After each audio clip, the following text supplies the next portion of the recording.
Oh, tu dia. Manyung lagi. Kali mayung. Alhamdulillah. Manyung ke? Mayung. Alhamdulillah. Manyung lagi. Mantap abang ni. Oh, rezeki.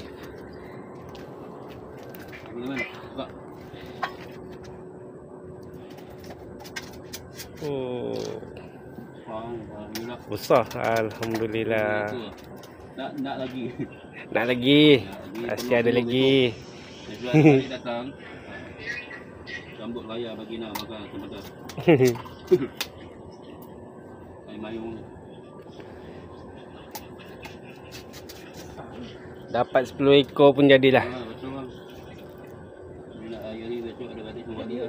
Masak kat mana tu? Masak kat mana? Tak hidung. Tak hidung dia. Tembut. Dia dua makan gula tarik. Hidung dia.